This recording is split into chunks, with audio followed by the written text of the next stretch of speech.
نحمده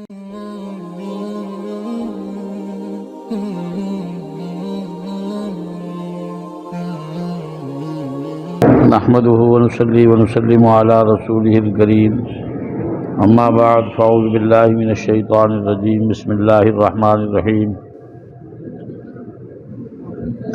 ليس البر ان تولوا وجوهكم قبل المشرق والمغرب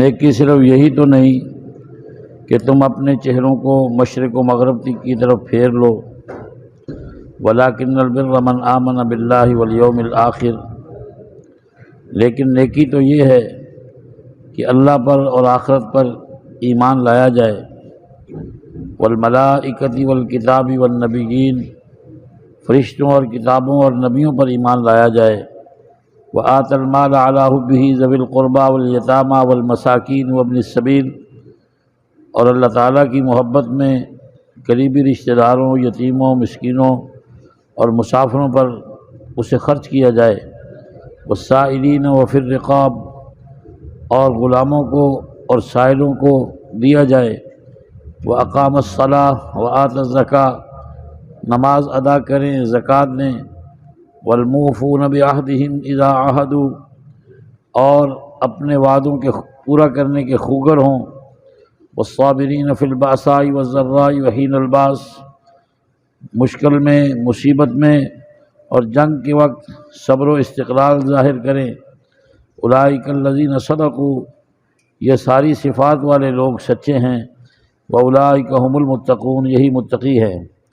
یا ایھا الذین آمنوا کتب علیکم القصاص فی القتلی، اے ایمان والو، قتل کے معاملے میں تم پر قصاص لازم کر دیا گیا ہے، الحر بالحر، آزاد کے بدلے، والعبد بالعبد، غلام کے بدلے، والانثی بالانثی، عورت کے بدلے، فمن عفی لہ من اخیہ شیء فاتباع بالمعروف، اگر مقتول کے ورثاء کی طرف سے قاتل کو معافی دے دی جائے تو پھر دستور کے مطابق معاملہ پورا کرنا ہے، واداء الیہ باحسان، اور اسے مقتول کے ورثاء کے سپرد کرنا ہے، ذالک تخفیف من ربکم ورحمہ، یہ تمہارے رب کی طرف سے تمہارے ساتھ نرمی اور مہربانی ہے، فمن اعتدی بعد ذلک فلہ عذاب علیم، اور جو اس کے بعد تجاوز کرے اس کے لیے دردناک سزا ہے،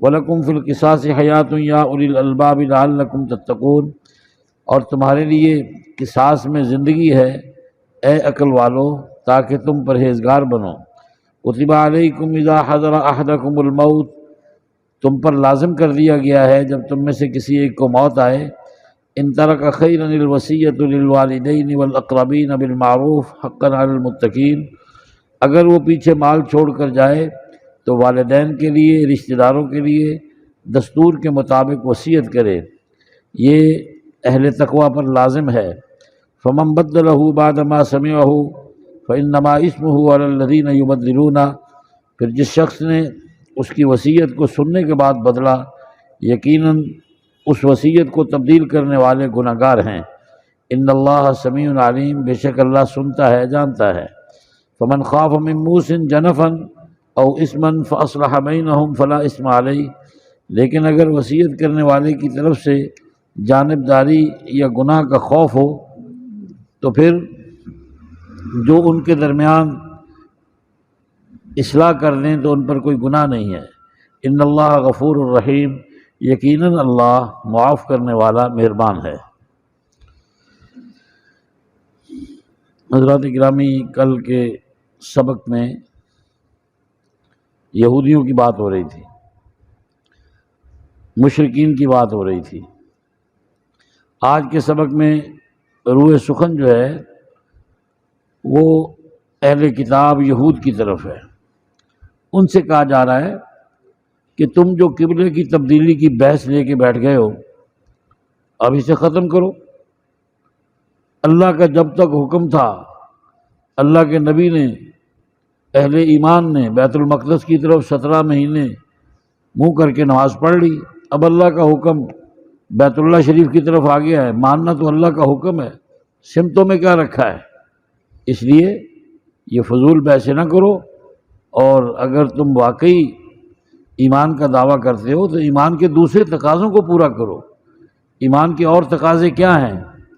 ایمان کے اور تقاضے یہ ہیں کہ اللہ پر ایمان لایا جائے، آخرت کو مانا جائے، فرشتوں، کتابوں، نبیوں کو مانا جائے، اللہ کی محبت میں رشتہ داروں پر، یتیموں پر، حقداروں پر، مسافروں پر مال خرچ کیا جائے، اور جو لوگ غلامی کی زنجیروں میں جکڑے ہیں ان کو آزاد کروایا جائے، نماز ادا کی جائے، زکوٰۃ دی جائے، جب کسی سے وعدہ کرے تو وعدے کی پابندی کرے، اور مشکلات میں، مصیبتوں میں، لڑائی کے وقت صبر و استقلال کا مظاہرہ کرے۔ یہ سارے ایمان کے تقاضے ہیں، تو ان تقاضوں کو پورا کرو۔ مسلمانوں، اب دوسرے اعمال کی طرف غور کرو، یہودیوں کی باتوں کی، اعتراض کی طرف دھیان نہ دو۔ اللہ اکبر۔ فرمایا یہی سچے لوگ ہیں جو اس پر عمل کرتے ہیں، اور یہی پرہیزگار لوگ ہیں۔ اب دیکھو اللہ تعالیٰ نے ایمان والوں کی صفات کا ذکر کیا ہے کہ مومن اللہ پر بھی ایمان رکھتا ہے، آخرت کو بھی مانتا ہے، فرشتوں کو بھی مانتا ہے، کتابوں کو بھی مانتا ہے، نبیوں کو بھی مانتا ہے، جی اللہ تعالیٰ کی محبت میں قریبی رشتہ داروں پر، یتیموں پر، مسکینوں پر، مسافروں پر خرچ کرتا ہے، جی کنجوس نہیں ہوتا، جی اور پھر جو غلام ہیں ان کو چھڑانے میں مدد دیتا ہے، محتاجوں پہ خرچ کرتا ہے، نماز پڑھتا ہے۔ یعنی نماز ایمان کا اظہار ہے، زکوٰۃ ایمان کا اظہار ہے، وعدے کی پاسداری ایمان کا اظہار ہے، اور مشکل حالات میں اور تنگی کے حالات میں اور جنگ کے وقت صبر اور استقلال کا مظاہرہ یہ ایمان کا اظہار ہے۔ فرمایا یہ جو صفات رکھتے ہیں یہی سچے لوگ ہیں۔ یہی کیا ہے؟ سچے لوگ ہیں، جن کو قرآن صدیقین کہتا ہے، اور یہی پرہیزگار تقوی والے لوگ ہیں۔ اب آگے مشرکین کی ایک رسم بد کا خاتمہ کیا جا رہا ہے۔ مشرکین میں یہ رسم تھی کہ اگر کسی معزز آدمی کو قتل کر دیا جاتا تو دوسرا قبیلہ اپنا کوئی غلام پیش کر دیتا، چلو جی آپ اس کو چھوڑ دیں، اس کو قتل کر دیں۔ یا پھر کوئی معزز عورت ماری جاتی تو اس کے مقابلے میں کسی مرد کو قاتل پارٹی کی طرف سے قتل کر دیا جاتا۔ یا پھر یہ ہے کہ کوئی قیمتی غلام قتل ہو جاتا تو اس کے بدلے میں آزاد آدمی کو قتل کر دیا جاتا۔ قرآن نے کہا نہیں، قصاص ہے۔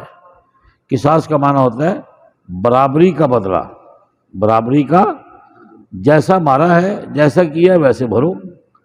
اگر آزاد نے آزاد آدمی کو قتل کیا ہے تو وہ آزاد قتل ہوگا، غلام نے قتل کیا ہے تو غلام قتل ہوگا، عورت نے قتل کیا ہے تو عورت قتل ہوگی۔ یہ جتنی بھی ہیومن رائٹس بنی پھرتی ہے نا، ان کی ساری ہمدردی قاتلوں کے ساتھ ہے، مقتولوں کے ساتھ نہیں ہے، ظالموں کے ساتھ ہے، مظلوموں کے ساتھ نہیں ہے۔ یہ تو چاہتے ہیں کہ قاتل زندہ رہے، لیکن مقتول کے بچے کیسے ذلیل ہو کے زندگی گزار رہے ہیں، باپ کے بغیر ان کے اوپر کیا قیامت ڈھائی گئی، ان کے خاندان کے وارث کو مار کر کتنا ان پہ ظلم کیا گیا۔ مقتول کے ساتھ ہمدردی نہ عدالتوں کو ہے اور نہ قانون کو ہے، اور نہ یہ جتنی بھی ہیومن رائٹس، انسانی حقوق کی تنظیمیں بنی پھرتی ہیں، ان کو بھی نہیں ہے، ان کو بھی نہیں ہے۔ اللہ اکبر۔ اسلام مظلوم کے ساتھ کھڑا ہوتا ہے، ظالم کا مقابلہ کرتا ہے، مقتول کے ساتھ کھڑا ہے، قاتل کا مقابلہ کرتا ہے۔ کیوں؟ ان کا آدمی مارا گیا ہے، ان پہ ظلم ہوا ہے، فیور ان کی بنتی ہے، قاتل کی نہیں بنتی۔ قاتل کو فیور اسلام نے اس صورت میں دی ہے کہ ہاں اگر ورثاء خون بہا پہ راضی ہو جاتے ہیں، کہتے چلو جی ہم اس کی جان بخشی کرتے ہیں، لیکن یہ ایک خون بہا جو پاکستانی قانون کے مطابق دیت جسے کہتے ہیں 10 لاکھ روپیہ ہے۔ آج سے 5-6 سال پہلے 10 لاکھ روپیہ طے ہوئی تھی ایک آدمی کے خون کی قیمت۔ تو 10 لاکھ روپیہ دے دیں مقتول کے ورثاء کو، اگر وہ خود صلح پہ آنا چاہیں تو پھر اس کا خون معاف ہو جائے گا۔ لیکن آگے قرآن یہ کہتا ہے کہ یہ اللہ کی طرف سے تمہارے اوپر مہربانی ہے، تمہارے اوپر نرمی ہے۔ اس کے باوجود اگر مقتول پارٹی پیسہ بھی لے لے، مقتول کے بدلے میں ایکڑوں زمین بھی لے لے، صلح کرنے کے بعد پھر اگر اس کو تنگ کرتی ہے، جی قاتل پارٹی کو سزا دیتی ہے، تو پھر ان کے لیے اللہ کے ہاں دردناک عذاب ہے، پھر ان پہ عذاب آئے گا۔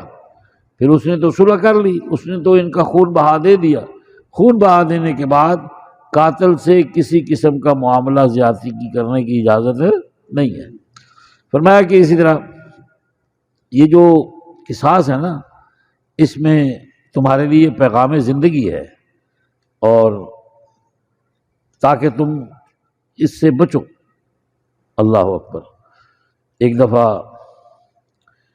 وہ بش آیا سعودیہ میں، اور اس نے سعودی اخبار پڑھا، اس میں ایک خبر بھی چوری کی، ڈاکے کی، زنا کی اور قتل کی نہیں تھی، ایک خبر بھی نہیں تھی، بس حکومتی خبریں تھیں، ورلڈ خبریں تھیں۔ تو اس نے کہا مسٹر فیصل، تمہارے ملک میں چوری نہیں ہوتی، تمہارے ملک میں کوئی قتل نہیں ہے، کوئی زنا نہیں ہے، کوئی اغوا نہیں ہے، ایکسیڈنٹ ہے، آگ کا لگنا ہے اور حوادثات ہیں، انٹرنیشنل خبریں ہیں۔ اس نے کہا نہیں، ہمارے یہاں نہیں ہوتی۔ کیوں نہیں ہوتی؟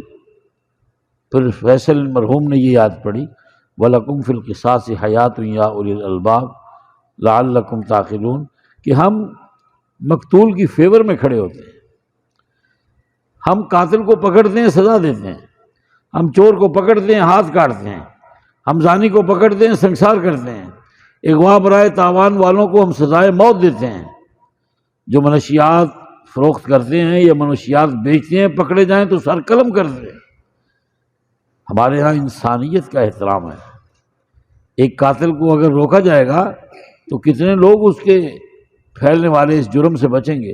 ایک چور کا ہاتھ کٹے گا، کتنے لوگوں کا مال محفوظ ہوگا۔ ایک زانی کو سزا ملے گی، کتنے لوگوں کی عزتیں محفوظ ہوں گی۔ ایک بچے کے اغوا کار کو سزا ملے گی، کتنے لوگ اغوا ہونے سے بچیں گے۔ اس نے کہا ہم تو سزا دے دیں۔ جس کو تم انسانی حقوق کی خلاف ورزی کہتے ہو، اسلام اسے حیات کہتا ہے۔ تو بش کہنے لگا کہ فیصل، ہمارے اخبارات میں تو جو امریکن اخبار ہیں، زنا ہے، چوری ہے، ڈاکہ ہے، اغوا ہے، قتل ہے، ساری خرابیاں ہی خرابیاں ہیں۔ اس نے کہا تمہارا قانون خراب ہے، اس لیے تمہارا معاشرہ بھی خراب ہے۔ ہمارے یہاں تو کوئی سر پہ سونا رکھ کے عورت سعودیہ میں جہاں پھرتی رہے، کوئی نظر اٹھا کے نہیں دیکھتا۔ تم اسلام کے جن اصولوں کو دہشت گردی کہتے ہو، اصل میں وہی پیام امن ہے، اصل میں وہی پیام امن ہے۔ قرآن یہی کہتا ہے نا، وَلَكُمْ فِي الْقِصَاصِ حَيَاةٌ يَا أُولِي الْأَلْبَابِ۔ جو بدلے میں اللہ نے حکمت رکھی ہے وہ عقل مندو غور کرو، اس میں تمہاری زندگی پنہا ہے، تمہاری زندگی کی خوبصورتی پنہا ہے۔ قرآن کریم کی ایک اور آیت میں ہے، السن بالسن والانف بالانف والاذن بالاذن والجروح قصاص۔ جو دانت توڑے دانت توڑا جائے گا، جو کان توڑے کان توڑا جائے گا، جو ناک توڑے ناک توڑا جائے گا۔ جتنا زخم لگائے گا اتنا زخم لگے گا، یہ ہے قصاص۔ اب کوئی کسی کا مکہ مارنے سے پہلے، کسی کا دانت توڑنے سے پہلے، کسی کے کان پہ تھپڑ مار کے اس کا کان ضائع کرنے سے پہلے، اس طرح سے کسی کی ناک کاٹنے سے پہلے، کلاڑی کا زخم لگانے سے پہلے، اس کے ذہن میں یہ بات ضرور آئے گی کہ جتنا پھٹ میں نے لگانا ہے مجھے لگنا ہے۔ میرا دانت ٹوٹے گا تو میرا بھی ٹوٹے گا، اس کا کان توڑوں گا تو میرا بھی ٹوٹے گا، اس کے ناک کو توڑوں گا تو میرا بھی ٹوٹے گا، اس کے جتنا زخم لگاؤں گا اتنا مجھے بھی زخم لگے گا۔ ہاتھ میں پکڑا ہوا کلہاڑا رک جائے گا، اٹھا ہوا ہاتھ تھم جائے گا، کیونکہ جب انسان کو پتا ہو مجھے میرے ساتھ بھی یہی سلوک ہونا ہے، تو پھر کوئی بھی ایسا ارتکاب، مجھے پتا ہے اوپر سے نیچے تک عدالتیں کیا ہیں، عدالت کے اندر کیس بریف ہوتا ہے، عدالت کے اندر کیس بریف ہوتا ہے نا، اور جو ریٹائرنگ روم ہوتا ہے جج کا، اس میں بریف کیس ہوتا ہے، کبھی بریف آگے ہو جاتا ہے اور کیس پیچھے ہو جاتا ہے، کبھی کیس آگے آ جاتا ہے اور بریف پیچھے ہو جاتا ہے. یعنی عدالت میں کیس بریف ہو رہا ہے، سنا جا رہا ہے، سماعت ہو رہی ہے، وکلاء بحثیں کر رہے ہیں، یہ بریف ہو رہا ہے نا، جج کو بتایا جا رہا ہے. اور جب جج صاحب نے جب فیصلہ کرنا ہو تو ایک بریف کیس بھی ہوتا ہے جس میں نوٹ رکھے جاتے ہیں. تو عدالت میں کیس بریف ہوتا ہے، جب فیصلہ بدلنا ہو تو پھر بریف کیس ہوتا ہے، اس میں نوٹوں کی گتھیاں ہوتی ہیں. اور وہ بہترین وکیل شمار کیا جاتا ہے جو قاتل کا اتنا ساتھ دے کہ وارث کہتے ہیں جی زمینیں بکتی ہیں بک جائیں، مارکیٹیں بکتی ہیں بک جائیں، دکانیں بکتی ہیں بک جائیں، وکیل صاحب پرواہ نہیں کرنی، ہمارا بندہ باہر آنا چاہیے، ہمارا بندہ باہر آنا چاہیے. چنانچہ یہ سب قاتل کے حامی قیامت کے دن اللہ کی کچہری میں قاتل بنا کر پیش کیے جائیں گے. حضور صلی اللہ علیہ وسلم نے معراج کی شب ایسے لوگوں کو دیکھا کہ جن کے گلوں پر چھری چلائی جا رہی ہے، ادھر گلا کٹتا ہے ادھر وہ صحیح ہو جاتا ہے اور بڑی تکلیف میں ہے، اذیت میں ہے. آپ نے فرمایا من ہؤلاء یا جبرائیل، اے جبرائیل یہ کون بدبخت ہیں جن کو تیز دھار آلے سے جن کے گلے کاٹے جا رہے ہیں. اس نے کہا یا رسول اللہ صلی اللہ علیہ وسلم یہ وہی قاتل اور خونی ہے جو دنیا کی عدالتوں کے نظام سے رہائی پا گئے تھے، لیکن اللہ کی عدالت میں آئے ہیں تو اس مقتول کا خون بہانے کے جرم میں ان کو قیامت تک روزانہ ہر لمحہ ہر آن اسی سزا سے واسطہ پڑا رہے گا، اسی طرح مرتے رہیں گے، اسی طرح زندہ کیے جاتے رہیں گے. الیس اللہ باحکم الحاکمین. ظالموں اپنے ظلموں پہ نازا نہ ہو، دور بدلے گا یہ وقت کی بات ہے، وہ یقیناً سنے گا صدائیں میری. کیا تمہارا خدا ہے ہمارا نہیں؟ 75 سال سے ملک میں ظلم ہے، فساد ہے، 75 سال سے نظام مصطفیٰ سے انحراف ہے، 75 سال سے شہداء کے خون سے غداری ہے، اور محب وطن لوگوں پہ پرچے کاٹے جا رہے ہیں، اور جو اسلام کی حمایت کی، سود کی مخالفت کی بات کرتا ہے اسے غداری کے سرٹیفکیٹ دیے جا رہے ہیں. اس لیے میں یہی کہتا ہوں نا کہ جب بھی اہل چمن کو ضرورت پڑی خون ہم نے دیا گردنیں پیش کی، پھر بھی کہتے ہیں ہم سے یہ اہل چمن یہ چمن ہمارا ہے تمہارا نہیں، یہ چمن ہمارا ہے تمہارا نہیں. یہ سیکولرزم والوں کا ہے، یہ آزاد لوگوں کا ہے جو پلے کارڈ گلے میں ڈال کے پڑھتی ہیں کہ میرا جسم میری مرضی. قرآن و سنت والوں کو تو کہتے تمہارا اس وطن سے کیا تعلق ہے. اللہ اکبر. تو پھر جب تک دوری رہے گی یہ ظلم، یہ نحوست ملک میں چھائی رہے گی. یہ دریا ایسے نہیں چڑھتے، یہ زلزلے ایسے نہیں آتے، یہ تباہیاں ایسے نہیں ہوتی، یہ فساد اور بد امنی ایسے نہیں ہوتی. یہ اللہ کے قانون سے بغاوت کا نتیجہ ہے، اللہ کے نظام سے بغاوت کا نتیجہ ہے جو ہم بھگت رہے ہیں. کوئی کسان عشر نہیں دے رہا، بڑے بڑے تاجر زکوٰۃ نہیں دیتے، پھر اللہ کو ایسے دیا ہوا تو اللہ کا ہے نا، تو پھر جب یہ اللہ کا حق نہیں دیتے پھر اللہ ان کے پاس بھی نہیں رہنے دیتا. اللہ اکبر.